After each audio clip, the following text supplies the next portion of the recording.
Hey developers, have you ever had a situation where you need to debug your app?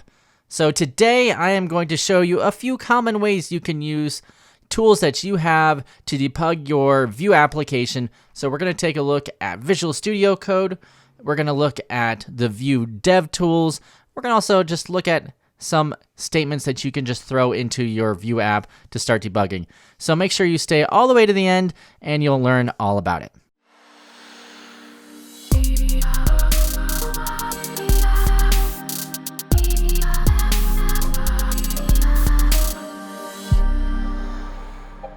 Hey, and if you don't know, my name is Erik. I'm a full-stack software developer. I'm also the author of the Vue.js in Action book, which I put a link in the description below. Also, as I'm going through these debugging techniques and methods, if you guys know of some, let me know in the comments below which ones you guys use. I'd really like to hear. To do the debugging we're going to do today, I actually created a website. Actually, it's just really a simple component, but it's called the Random Dog Images website. You see here, here's a dog. If you refresh it, it loads a new dog in there. If you click Get Dogs, actually it should say Get Dog, it loads a new picture. You can load as many times as you want, and the counter for the dogs increments. And you can also click on the increment dog count, and that goes ahead and increments the dog count here too. So between those two, it's just a really simple website. I'll go ahead and jump into it here. So it's, you can see here from the left-hand side, this is a Vue CLI 3 with the latest Vue CLI 3 as of the recording. I have this template here. I have random dog images, some H1, H2 tags, really simple. I have some click handler here to get dogs. Every time you click on it, it runs this get dog method, which all that does is it does a fetch. And then this fetch what goes ahead and grabs the information, gets the JSON from it, another promise, and then I just assign it to this .image. So nothing too crazy there, and I have this .counter. And then my data has this return, the counter, and an image, and then I just have some CSS at the bottom. So that's all it really is. So I just want to show you like how would you take a simple app like this and start debugging it. So the first thing you need to do is to install some tools. So I'm going to show you three different approaches first. The first approach I'm going to show you is using the debugging inside Visual Studio Code through their debugger. The second one I'm going to show you using the Vue actually was inside the Chrome, how to debug it inside there. And the third I'm going to use Vue Dev Tools. So your approach can vary depending on how familiar you are with all these different tools. They're all pretty good. Vue Dev Tools is probably one of the better ones, but we'll get to that in a second. So first, what you need to do is click on the extensions here at the top, and then you just search for whatever browser you're using. So I'm actually using Chrome, so I'm going to search for the Chrome debugger, and it should show up. And so you'd want to install this, and this is the debugger for Chrome that you can run inside Visual Studio Code, and you just simply install it. I'm not going to read through it, but this is it. After you do that, I would click, you click on this little debug, this little bug here on the left-hand side, and this is going to be where you do your debugging style inside Visual Studio Code. And what you need to do is click this little gear here, and that'll open the launch JSON, and it's going to ask you for some information on how to set it up. Now, I went ahead and already did it here for Chrome, and here's the settings I set up for it. Now, you may notice a couple of things here. This has this source maps overrides, and this is just an easier way to detect where everything is, because what it has to do is when Vue creates the launcher and you're running in development mode, you have to the Vue Visual Studio Code has to know where your source code's at, otherwise it won't be able to debug it correctly. I actually got a lot of this from, there is a Visual Studio Code, basically Vue.js cookbook for debugging in Visual Studio Code, and this is what they recommend. So they have this right here, and I'll make sure I put this in a link in the description below so you can just copy and paste it and put it into your Visual Studio Code. It's pretty simple. All it's saying is that we're just telling it where the source code is. Another thing I noticed is that another thing I noticed too is that there's source maps, and these source maps If you run your Vue project, like I'm doing right here, I have right here, it actually does include the source codes, or the source maps automatically. You can, though, if you like, and this is what I did, is create this Vue config.js file and then set the dev tool to source map, and this will create the source map, but it'll be in different locations. So let me show you what that is. So if I delete this file, or I just comment this out and I restart my server, so I'm just running npm run serve, it'll go ahead and build everything for me. And I open back up my app, refresh it. Oops, I have a debug statement in there. I'll show you guys that later. It's right here. I'll delete that. So you can see here, if I go to sources, I have this little webpack down here, and I've clicked the dot, or excuse me, right at the bottom of this webpack, here's my component. So here's the source for this component. That's what I mean by source map. This is actually the source before it gets minified, or the Vue compiler takes it and changes it at all. This is like the code that we see. Obviously, when you're in production, you don't want your source maps to be included because you don't want people just to look up all the source code for your app. So this is exactly how it comes, how you write it. That's interpreted by Vue. However, if you want to include it with the Visual Studio Code, I find it's a little bit easier. So if I make this Vue config file and I save it, and I'm going to stop this, and I'm going to run it again, she'll just go ahead and compile it, or build it, I should say. And I run this again, refresh. I still have the Webpack directory here. It might be kind of small, hard to see. But now it actually has this dot, but the source code is in this sources views folder here.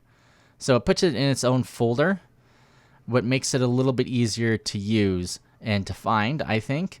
And also, when it's in this folder in the source views, I can do this inside this will work better inside my debugger, because now I'm pointing to the correct location. So that's what worked well for me. That's what's recommended in the cookbook in the official Vuejs.org website. So that's what I did. So once you have this configured correctly, the module exports set up, and it's having the correct place for all your sources, and all your source maps are correct, then you can start running the debugger. So to run the debugger, after you add this configuration in here and save it, you'll have this little drop down. It's kind of hard to see because I have everything squished, but you'll have your Vue.js Chrome in here, and then you'll just need to go ahead and run it. So just hit the play button, and it'll go ahead and open in a new window, and this will be your source. This will be your web browser that's running the code here. So now I can do something like this. So if I go back to my home, to the dog, to the app that I'm creating, I can put something in like this counter right here. I can put a little bit of a red dot right here. This is the debugger, and you can see here up here, here's the debug steps in Visual Studio Code. And if I click this little green restart button, it'll go ahead and restart it. But now when I hit this button, it'll go ahead and stop the debugger. So if I hit this button, you see here paused in Visual Studio Code. And now on the left-hand side, I have this counter here. And I get this, if I go to the debug tab, I can actually take a look at what it's doing. So if I hover over the counter, I could see that it's 1. I also have the local object here, where I can kind of dig in and look at my adders, objects, what's in the data. You can see the counter here. And if I can either step through it, here's step over, step into, step out. So if I hit step over, you can see here went to the next one. You'll even go into like farther into the code, but I don't really care about that. And it went ahead and finished. So now if I go over here, it's count dogs 2. And it did everything, I was expected it to. I can actually go back here. I don't really need this. I can close this file here. So yeah, and then I have my variables here. I can set some variables if I want. I can look at the watch stack. Let's try it again to see what happens. I'm increment dog count. I can see now it's at 2. I can look at the local variables again. I can look at my data. And you can see now the counter is at 2 and it should go to 3. You can see my image, what image it retrieved from the counter. Yeah, so I can just do some debugging that way. And I can also look at the call stack, which means like this is everything that's been called in each point. There's an invoker, invoke with error, press me. So yeah, it's really helpful. And I can just hit play here and it'll continue on. And it'll jump out of that. And now I can see my dog counts 3, as I expected. So that's the first way of doing it. The other simple way is I can just do a console log. I think this is the first way everybody does it. I could just do this .counter if I want to just do that. And then as I press the button, if I have my inspect open, this is increment dog counter. There it is. So you can see I increment dog counter. You see 3 right there. I can do it again. 4, 5, 6, 7, 8. Yep, it's working exactly as I expected. So that's how you do your debugging here inside Visual Studio Code. That's just a real simple example. So let's take a look at how to do some debugging outside of Visual Studio Code and what other options we have. So I'm going to just stop this. I'm going to hit the stop button there. I'm no longer inside Visual Studio Code. And now I can simply start testing things inside my app by using, I'm going to refresh it here. I'm going to start using the Chrome browser as my debug tool. And you could do this a few ways. One way is, let's say if I'm in my sources here, I can go to my Webpack. I actually already have it open, but if I didn't have it open, I would go to Webpack, Source Views, Home, and I can just throw a debugger right in here too. So I could do this .counter, and then I'll refresh it, and then I'll hit it, press the button. You can see it paused and now in the debugger here. And I can see right down here, I have press me. You can see the call stack just like we had in Visual Studio Code. This is like everything that was created on the stack. I have I can put any watch variables on here. I have my local variables just like we saw. It's kind of the same thing we saw in earlier, but we have our data object with our counter, an image. So you can go through here and take a look at it, which is really helpful, handy. I can press play there. Another thing you could do is you could actually do breaks on XHR requests, which is like your HTTP request. So let's see if this works. If I put break when URL contains, I'm just going to copy and paste this. Actually, I'll just hit this, any XHR or fetch. I'm going to refresh it. And you see it paused right away because we did an XHR request. Here's the fetch right here. It's actually looking at the minified file, but if I wanted to, I could deep dive into it a little bit more. I'll just hit play. So it actually stopped on the XHR request as we expected, which is pretty cool. I can also stop on different events, like on keyboard presses or clicks or animations or loading or anything I wanted to. So you can use any of these event listeners, breakpoints, to break on different points when certain actions happen, which is really cool. You can even do conditionals too, to conditionally break when certain things happen. I believe if you come in through here, event listener breakpoint. So you can click here and actually do conditional breakpoints. If I right click here, I could edit breakpoint and then put a conditional in here if I wanted to, which is really cool. So yeah, this is all the debugging inside VS Code. You can also, if I wanted to, I could just throw a debugger in here too. So if I put a debugger in here and reset it, and I come back down and I press the increment, now it hits the debugger statement, and I have the exact same thing I was doing before. I can look at these different values, see what they all are. I still have the scope and look at all the different variables, which is really handy. So the last way I wanted to show you guys today of debugging your Visual Studio Code app is to use the Vue Dev tool. So I believe this is available for Firefox and Chrome, maybe Safari, I'm not sure. But if you just download it, you could just look up, just search for Vue Dev Tools. You can install it that way, and then that gives you this option of this little View button here. So if I click on View, I can actually look at the whole app. This is assuming that you're running your Vue app in dev mode. But you can see here, I could see the app, I can see what version of Vue I'm running. I have the home. I can see the component I'm running. I can see the counters, the images, what's inside the data object. I can look at what's inside the router object too. And I even get this really cool thing. So I could see right here, it says VM0. So now since I've clicked on here, if I go into console, clear it out, I can actually go to VM0, and now I have everything I had in the app itself. So now I can go to my counter. You can see here the counter's at 1. I could have it equal, I don't know, 1,000. So now it automatically updated automatically. So I can really deep dive into every single variable that I have. I can look at my image, everything inside the data object. I can just kind of play around in here, look at the different methods.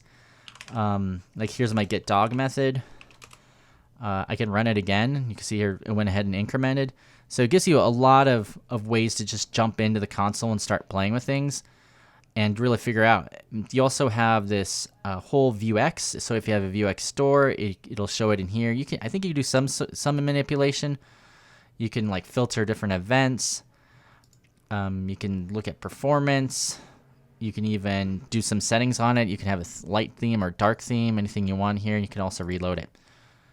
So those are the different ways that you can edit your app. I personally think just using Chrome and using the Vue DevTools is probably enough for most people, and then using a combination of throwing a debugger in or console logs. And then when you have more complicated scenarios, using break statements and then walking through the code, or using some combination of walking through the code and adding conditionals, things like that. That'll cover like 99% of your debugging. Making sure you have your source maps.